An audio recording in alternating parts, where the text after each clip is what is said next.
Hello, Mike here, coming to you from the Art House in Sheffield. In this video I'm going to be just running through how we're going to refine these two forms that I have in front of me here. So this one here is a pinch pot that I started in a previous video, and this one here is a coil pot. So if you haven't seen how these were made initially, do go and check those videos out.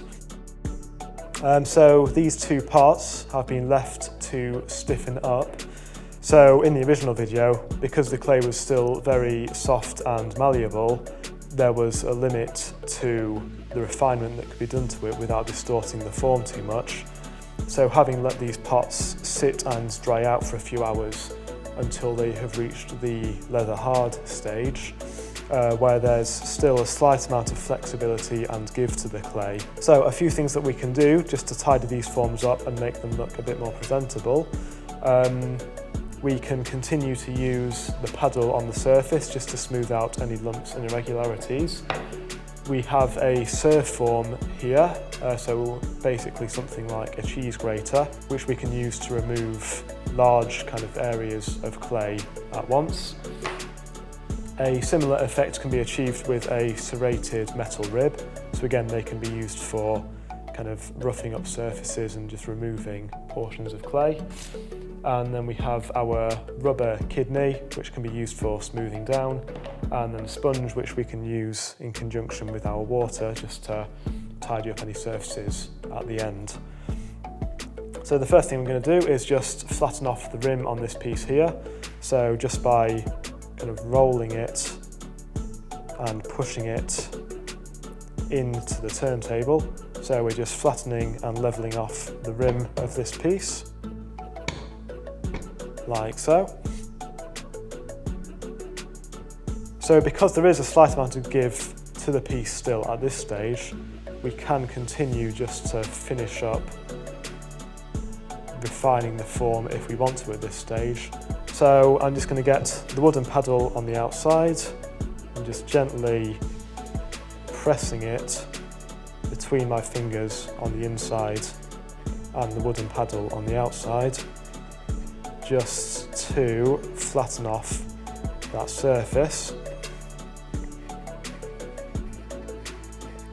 So just working consistently all the way around, just identifying any areas where it needs a bit more work doing to it. And then I'm going to grab my rubber kidney and just use this to continue that smoothing and compressing of the clay. So a similar sort of thing, just working around the piece, upwards from the base, up and off the rim, supporting the inside with my left hand. So with the rubber kidney having a bit of flexibility to it, it can just mould itself slightly to the curve of the pot, so it can just smooth off any slightly rougher corners as we do this.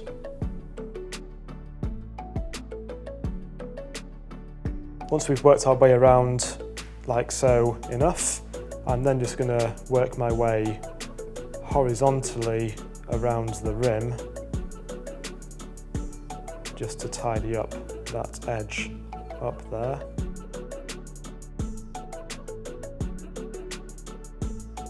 And then turning the piece upside down, just gently brushing away any scraps of clay that may be forming.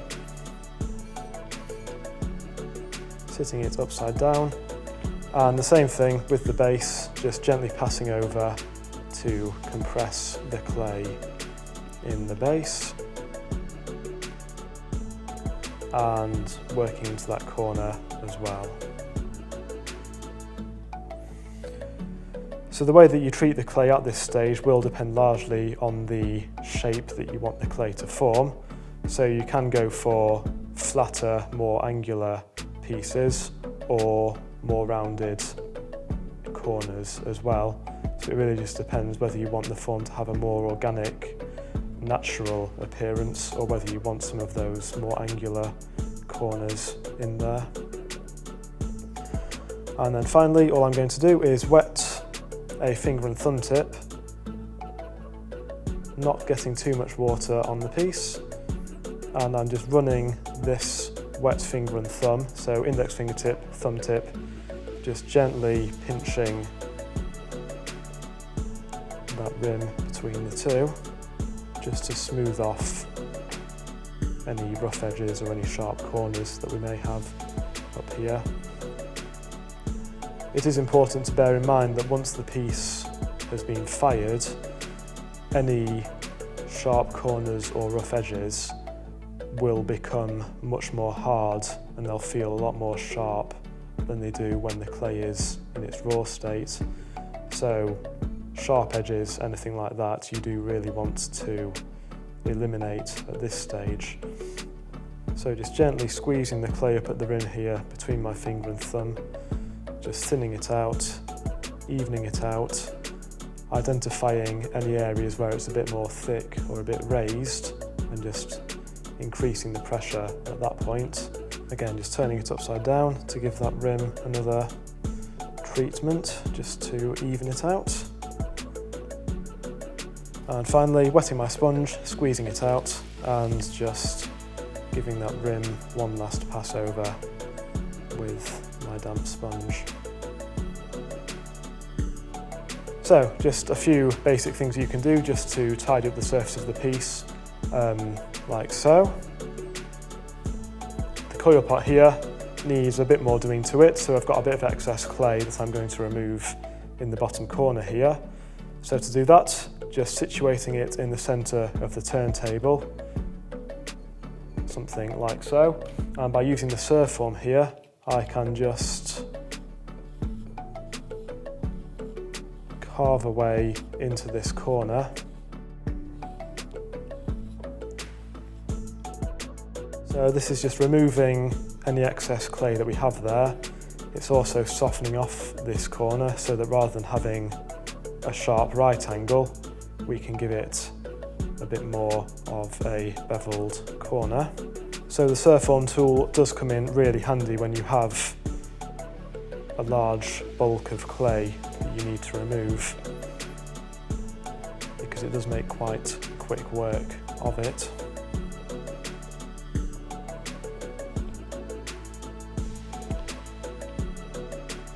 And something like so will be sufficient. Just brushing away all of these crumbs of clay and working on the side now. So I'm going to use my rubber kidney just to smooth off all of these rough patches and just giving it a bit of a press with the paddle to make the surface a little more uniform.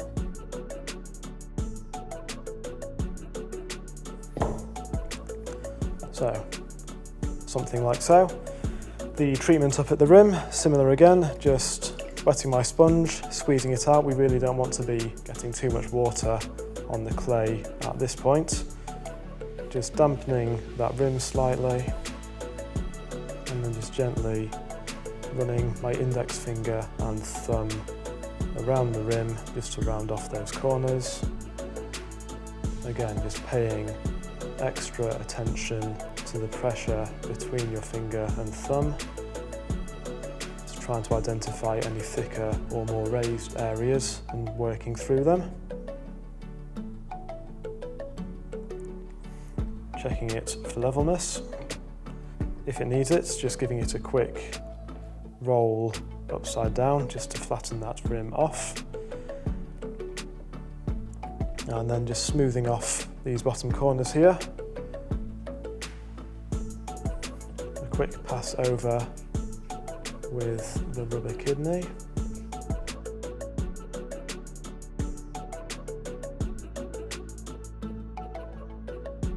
So hopefully you can see from that quick run through the difference that spending a few minutes just tidying up rough edges and working with the tools that we've been working with here can make quite a big difference to the finished look and feel of a piece. This is now a very versatile springboard for you to start getting creative with all kinds of surface decoration techniques. So you can work into the surface, you can add things to the surface, coloured slips, glazes, all of that. So this is really just the beginning of the piece, and all of that is stuff that we'll be getting into in more detail in future videos. So we'll keep you posted. But that's it for now. Thank you for watching. I hope this has been useful, and we'll see you soon.